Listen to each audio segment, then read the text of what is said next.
Olá, meus amores, bom dia. Olha a tia Érica para mais uma aulinha com vocês.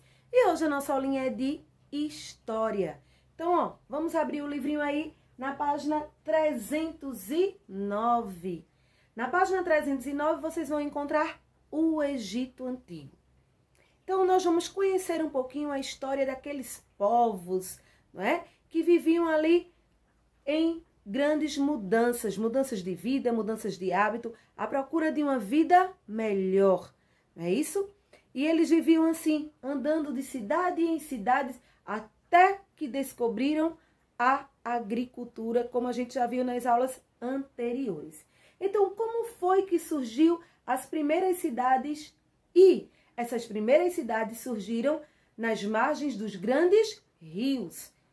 Por quê? Porque, como a gente sabe, as plantações, as colheitas, quando eles descobriram aí a agricultura, eles viram também que havia uma necessidade de morar próximo a rios, não é? Por conta da facilidade da água, do solo ser mais fértil.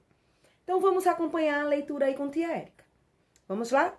Quando os primeiros grupos humanos descobriram a agricultura, eles puderam se fixar em determinados locais, construindo povoados e vilas, porque não precisavam mais deslocar-se da região em busca de alimentos. Deixaram de ser nômades e se tornaram sedentários. Então, nômades, como a gente já viu nas aulas anteriores, é aquele povo que vivia em busca de nova vida, de uma nova oportunidade. Eles viviam de cidade em cidades. E eles tornaram-se sedentários por quê? Porque eles descobriram que eles plantando, eles esperando um tempo, eles iriam colher. Então, a partir daí, eles se tornaram sedentários e começaram a criar as novas cidades. E essas cidades começaram a surgir às margens dos grandes rios. Pelos estudos da arqueologia, sabemos que os primeiros núcleos urbanos, isto é, as primeiras cidades, surgiram nas proximidades de grandes rios, porque eram as áreas mais férteis, mais favoráveis ao plantio. Isso aconteceu em uma grande área que vai do norte e nordeste da África, onde se formou o povo egípcio, nas margens do rio Nilo, até o Oriente Médio e parte da Ásia, onde surgiram os mesopotâmios, isto é, os povos que viviam na Mesopotâmia, entre rios, Tigres e Eufrates. Costuma-se chamar essa área de crescente fértil, pois no mapa tem a forma de uma lua crescente. Então, vamos aí observar o mapa que está aí na página 309 do próprio livrinho de vocês, que é esse mapa aqui, ó. Neste mapa existe uma legenda, e a legenda é o seguinte: está pintado de laranja, um laranja mais escurinho, o Egito Antigo, de rosa a Mesopotâmia, de verde a Índia e de roxinho a China. E esses pontinhos aí é as cidades. Então, vamos lá. Então, vamos ver. Aqui, ó, nós podemos ver o Egito Antigo, de rosa aqui a Mesopotâmia, de verde a Índia, de roxo a China, e cada pontinho que você observar no mapa, que está salteado, são as cidades. Então, as primeiras cidades a partir de 10.000 anos AC, ou seja, antes de Cristo, ok? Vamos continuando aí no próprio livro. Vamos lá, dando continuidade à leitura. Observando também a imagem que mostra um patrimônio da humanidade construído há mais de 4.000 anos, lá no Egito, que são as pirâmides, não é? Muito interessantes, aí onde foi as primeiras cidades a serem construídas. Então, a gente sabe que lá no Egito, os povos construíam as suas pirâmides. Vamos à página 310? Vamos lá? Todo mundo abrindo o livrinho na página 310 para continuar a leitura. Ok? Na página 310, você tem aí uma atividade, que é a letra A, B e C. Então, vocês vão responder essa atividade. Você sabe o que são essas construções, esse tipo de construção ali? Hein? Se você souber, você anota aí. Em que país e continente estão essas construções? Que são as construções que a gente acabou de ver que tia Érica mostrou. Lá daquelas primeiras cidades. E você imagina para que serviam? Se você imagina, se você sabe para que serviam, então anota aí, tá certo? Agora vamos continuar aí a nossa leitura. Um povo antigo da África, que são os egípcios. Na África, há cerca de 4.000 anos, começaram a surgir povoados às margens de um grande rio que nasce na região onde hoje é o país de Uganda, no nordeste do continente. Vamos observar aí o mapa, não é? Temos aí o mapa na própria página 310 do livrinho de vocês. Observando o mapa, temos aqui, ó, esse rio, tá vendo aqui? Onde ele percorre, aqui. Então, a primeira grande cidade começou a surgir a partir deste rio, não é? Então, observado o mapa político do Nordeste da África, com os países atuais, que são o mapa ao lado. Observe o Rio Nilo do Nordeste da África. O Rio Nilo, que é o maior do mundo, tem 6.650 quilômetros de extensão. Nasce no Lago Vitória, segue por Uganda, Sudão do Sul e Sudão. Prossegue até o Cairo, no Egito, onde forma o delta do Nilo, que deságua no mar Mediterrâneo. Então, esse rio Nilo, como vocês já viram, ele é o maior do mundo. Esse rio sofre enchentes periódicas na época das chuvas, de junho a setembro. E as inundações atingem largas porções de terra nas margens.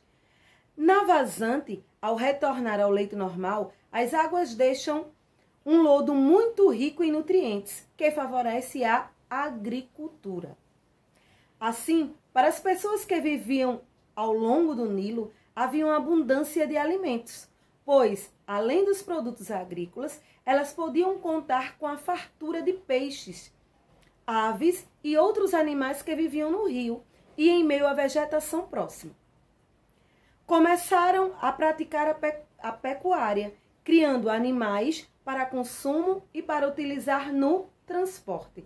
Então, com a descoberta da agricultura, depois com o passar do tempo, eles também começaram a praticar a pecuária, que é a criação de animais. Eles perceberam que alguns animais eles poderiam ser comidos e outros animais poderiam ser usados para facilitar a sua vida, ou seja, transportar objetos e até as pessoas, não é? Então, tem uma imagem aí, também no próprio livro, na página 311, vamos observar que é quando eles começam a praticar a pecuária, tá certo? Eles começam a desenvolver também essa atividade. Então, para melhorar ainda mais o cultivo, abriram canais de irrigação que levaram as águas do Nilo a pontos mais distantes das plantações. Eles sabiam que a água é super importante. E quando não estava na época de chuva, eles precisavam irrigar as plantações. Então, eles começaram a desviar essa água do rio. Começaram a cavar, não é, algumas valas para levar água a outras plantações que ficavam mais distante do rio e que precisavam serem irrigadas.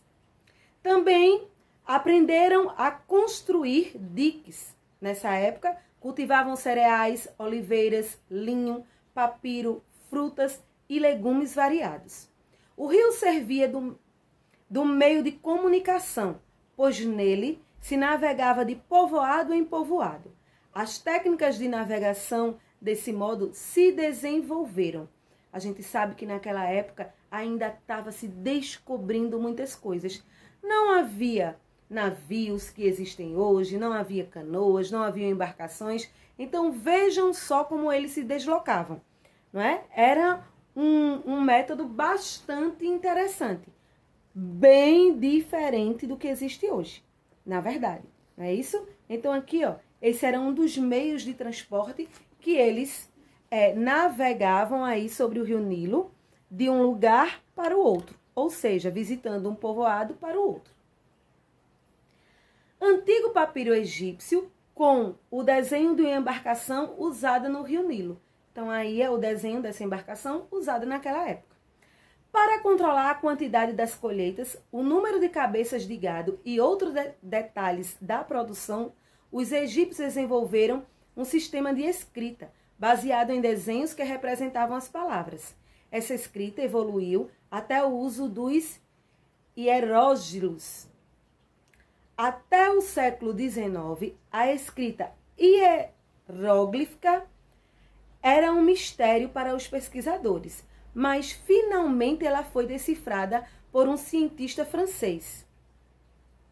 Acredito que o nome seja Champollion, que estudou uma pedra encontrada no Egito, na cidade de Roseta, onde havia inscrições em grego, hieróglifa e demótica, que era a escrita mais popular do Egito Antigo. Por isso, essa pedra ficou conhecida como Pedra da Roseta. Então, imaginem só, com o passar de ano, desses anos todinho, veio agora há pouco a descoberta dessa escrita. Observem como ela é difícil. Imaginem só. Com a escrita, outros avanços ocorreram na matemática, na engenharia, na arquitetura, na medicina, à medida que a sociedade foi se tornando mais complexa. Os povoados prosperaram, formando-se cidades como vivem artesãos, comerciantes, agricultores, funcionários públicos, sacerdotes e guerreiros. Inicialmente, eram cidades independentes, chefiadas por pessoas mais velhas ou originárias das famílias mais antigas. Com o passar do tempo, essas cidades, que eram chamadas de normos, foram se unindo.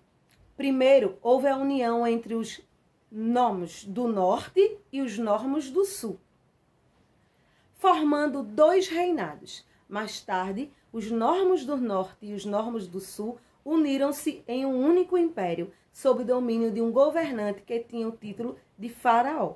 Assim nasceu o Império Egípcio ou Egito, que foi um dos mais poderosos na antiguidade. A gente já ouviu falar um pouco sobre faraó, não é? Era aquele tipo um rei muito poderoso, que gostava de muito ouro, que gostava de muitas mulheres, não é isso? Então isso era coisas de muito tempo atrás, tá certo? Então, o objetivo dessa história é a gente conhecer como surgiram essas cidades.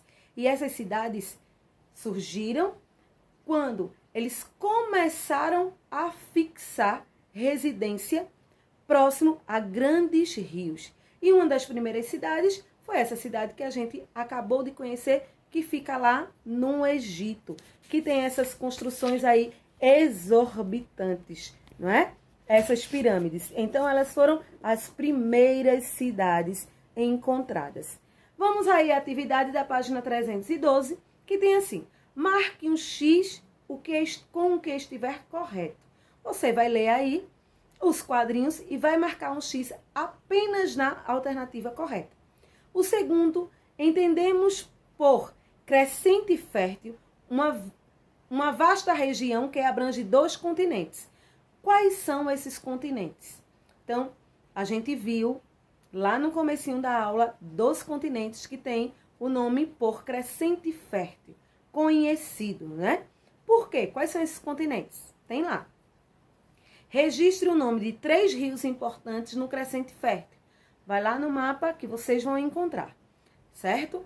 Marque com um X o continente no qual surgiu o povo egípcio. Qual foi esse continente? Foi a Ásia, foi a Europa, foi a África ou foi a América? Então, vai lá. E o quinto, vocês vão completar. Lê as frases e vai completar com as palavras corretas. Não é isso? Também tem no texto, tudo isso tem no texto que nós acabamos de ler. Certo? Aí temos aí o quinto quesito, as letrinhas A, B, C e D. Então, essa é a atividade de hoje, a aulinha de hoje. Então, fiquem com Deus e até amanhã. Ah, uma observação. tia Érica, segunda-feira, retornará com as tabuadas. Então, ó, você aí vai começar a estudar a tabuada novamente lá do comecinho, certo? Porque tia Érica tá encontrando dificuldade em muitos aí, não é? Que esqueceram a tabuada. Então, ó, segunda-feira, tia Érica vai perguntar a tabuadinha de 3 e 4, ok? 3 e 4. Então, estudem, porque segunda teremos aí o retorno das tabuadas, ok? Um grande beijo e até a próxima aulinha.